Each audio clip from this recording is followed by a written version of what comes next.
তাহাজ্জুদের নামাজের সময় সেজদায় যখন আপনি যাবেন সুবহান রাব্বিয়াল আলা, সুবহান রাব্বিয়াল আলা, সুবহান রাব্বিয়াল আলা, এটা পড়ার পরে ছোট্ট একটি দোয়া পড়ুন, একেবারে সহজ একটি দোয়া। এই দোয়াটা যদি আপনি পড়েন, এরপরে আপনি আল্লাহ তাআলার কাছে যা চাইবেন আল্লাহ পাক রব্বুল আলামিন তাই আপনাকে দান করবেন। তাহাজ্জুদের সময় এটা এমন একটা সময়, গুরুত্বপূর্ণ একটি সময়। মুয়াজ্জিন মানুষদেরকে নামাজের জন্য ডাকে। 24 আওয়ার্স, 24 ঘন্টার ভিতরে 5 বেলা মুয়াজ্জিন মানুষকে নামাজের জন্য ডাকে। মুয়াজ্জিন ডাকে, হাইয়া আলাস সালাহ, কাম টু দা কল্যাণ, হাইয়া আলাল ফালাহ, কাম টু দা সাকসেস, সফলতার দিকে আসো, কল্যাণের দিকে আসো। আমরা সফলতা অর্জন করতে চাই। মুয়াজ্জিন আমাদেরকে ডাকতে থাকে, কিন্তু আমরা সেই নামাজে যাই না। মুয়াজ্জিন 5 বার দৈনিক মানুষকে নামাজের জন্য ডাকে, কিন্তু এমন একটা সময় আছে যেই সময়টা স্বয়ং আল্লাহ পাক রব্বুল আলামিন প্রথম আসমানে এসে বান্দাদেরকে ডাকতে থাকে। সুবহানাল্লাহ। সেটাই হচ্ছে তাহাজ্জুদের সময়।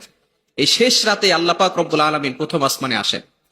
আল্লাহ পাক রব্বুল আলামিন প্রথম আসমানে এসে বান্দাদেরকে ডাকতে থাকেন, ও আমার বান্দারা, আলা মিন মুস্তাগফিরিন ফাস্তাগফিরাল্লাহ, কে আছো গুনাহ করেছো, গুনার বোঝা মাথায় নিয়ে বসে আছো, আমি আল্লাহর কাছে গুনাহের মাফ চাও, আমি আল্লাহ তোমাদের সকল গুনাহ খাতাগুলো মাফ করে দিব। কে আছো রিজিকের অভাব, কে আছো টেনশনে আছো, দুশ্চিন্তায় আছো, বালা মুসিবতে আছো, বিপদের ভিতরে আছো, আমি আল্লাহর কাছে সাহায্য চাও, আমি আল্লাহ তোমাদেরকে সকল প্রকার দুশ্চিন্তা থেকে মুক্ত করে দিব। টাকা পয়সার দরকার হলে আল্লাহ তাআলার কাছে চান, আল্লাহ পাক রব্বুল আলামিন ব্যবস্থা করে দিবেন। এই জন্য সব সময় চিন্তা করতে হবে আমি যার কাছেই চাবো তিনি কে? একমাত্র আল্লাহ। এই জন্য বিশেষ করে তাহাজ্জুদের সময় সব সময় খেয়াল রাখতে হবে তাহাজ্জুদের সময় যাতে করে আমরা আল্লাহ তাআলার কাছে চাইতে পারি। খুবই গুরুত্বপূর্ণ সময়।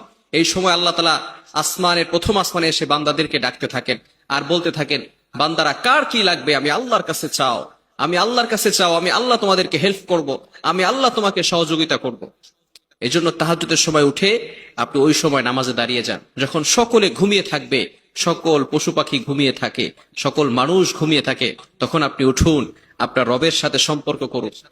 ওই সময় আল্লাহ পাক রব্বুল আলামিন প্রথম আসমানে আসেন। এটা বুখারী শরীফের সহিহ হাদিস, বানিয়ে বলছি না, বুখারী শরীফের হাদিস।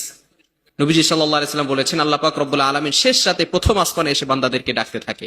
এই জন্য তাহাজ্জুদের সময় উঠে আল্লাহ তাআলার কাছে চান।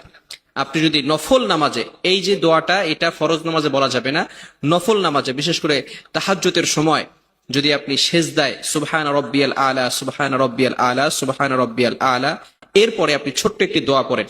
এই দোয়াটি আল্লাহ পাক রব্বুল আলামিন নিজে শিক্ষা দিয়েছেন, পবিত্র কোরআনের একটি আয়াত। সেই আয়াতটি হচ্ছে, রব্বানা আতিনা ফিদ দুনিয়া হাসানা ওয়া ফিল আখিরাতি হাসানা ওয়া কিনা আযাবান নার।